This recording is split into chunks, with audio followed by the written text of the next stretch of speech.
Hey everyone, this is Shivani and Michelle here with SLR Lounge, and we've been getting a pretty commonly asked question in our community about lighting receptions and what lights to use, what modifiers to use, where to place your off-camera light setups, and we're here to answer those for you.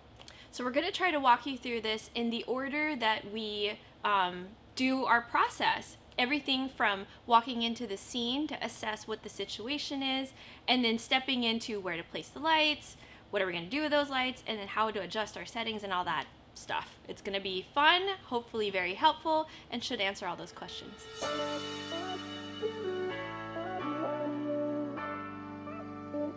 Okay, so what's the first thing that we do when we walk into the room?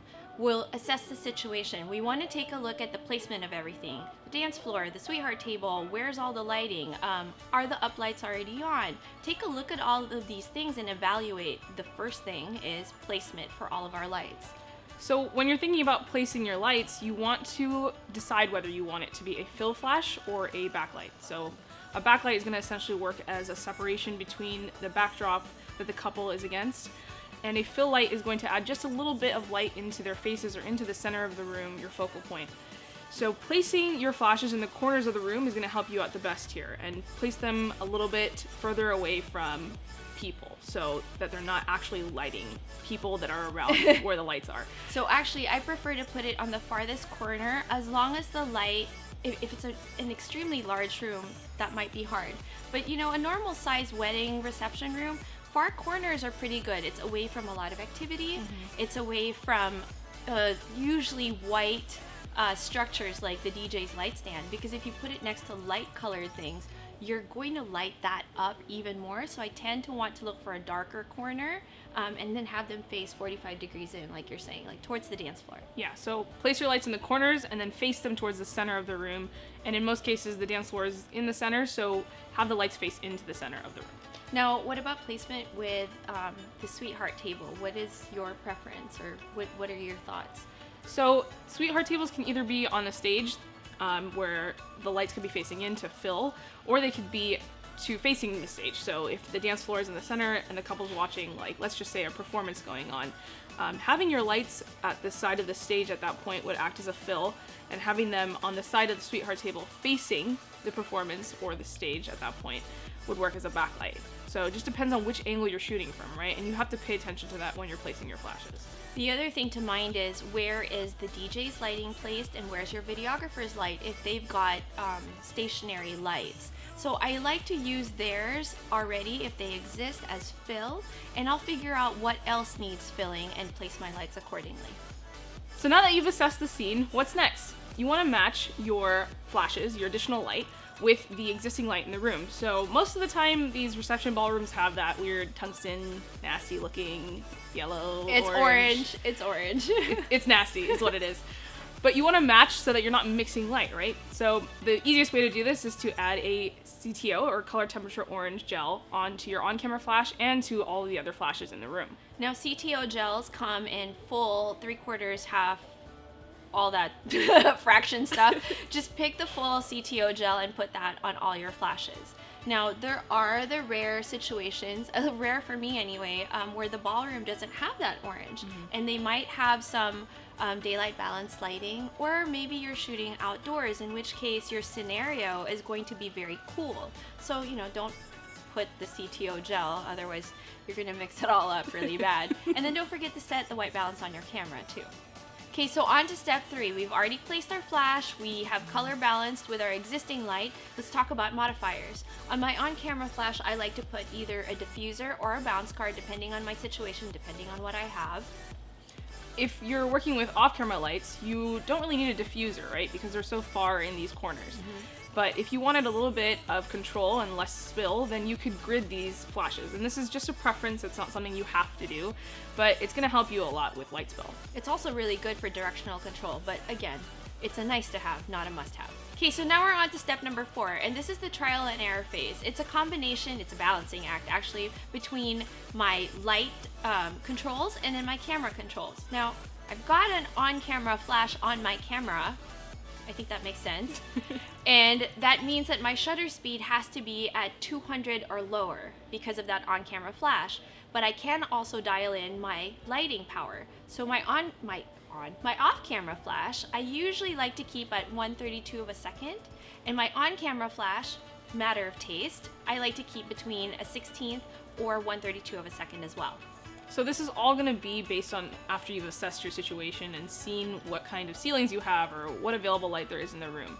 But most of the time you're going to be shooting in low lights. Whether it is outdoors or indoors, receptions are pretty much at night. So when you're shooting inside a ballroom and it's low light, you want to bump your ISO up to around anywhere from 800 to 3200 to basically assess if that's enough light for you. Now, if you've done this several times, you'll probably have a common recipe that you're familiar with or that you like. So dialing these settings in the long run, it'll be a lot easier. But there's definitely a trial and error period.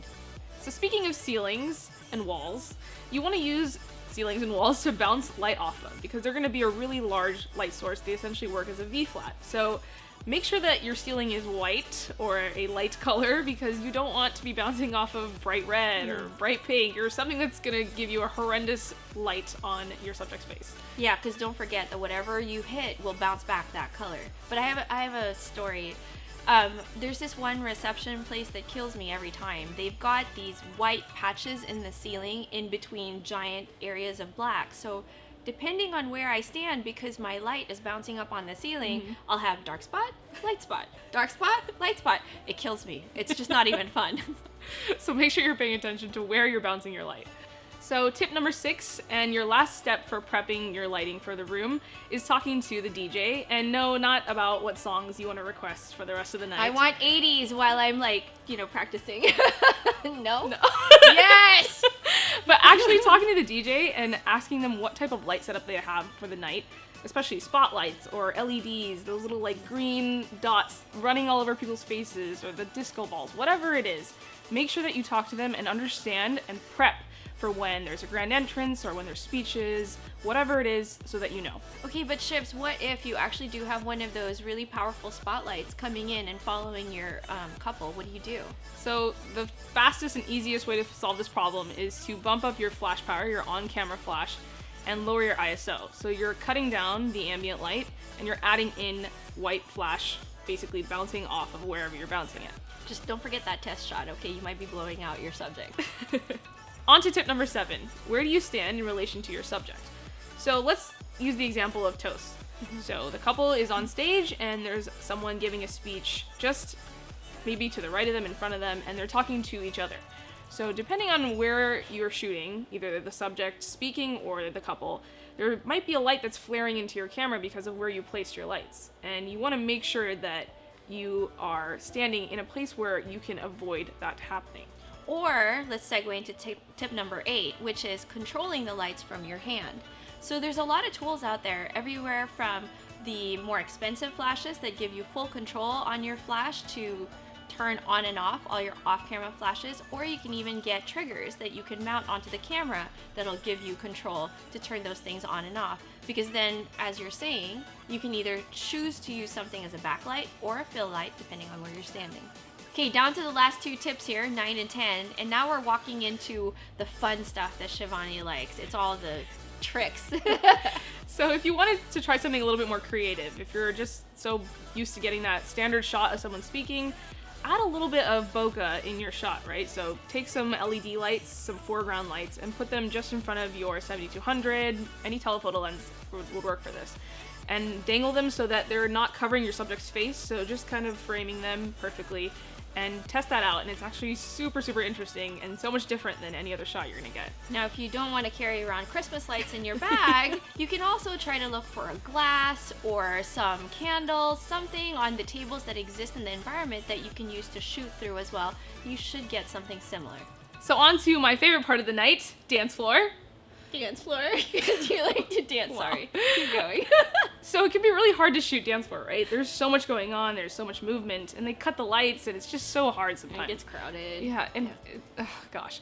So try adding a little direct flash into your shots. And I know that you probably heard the word direct flash and you're cringing, but if you open up your shutter, right? If you drag your shutter to 1/6 or 1/10, somewhere along that, cut your ISO down to 100 or 200, and then direct your flash so it's probably around 1/64th of power.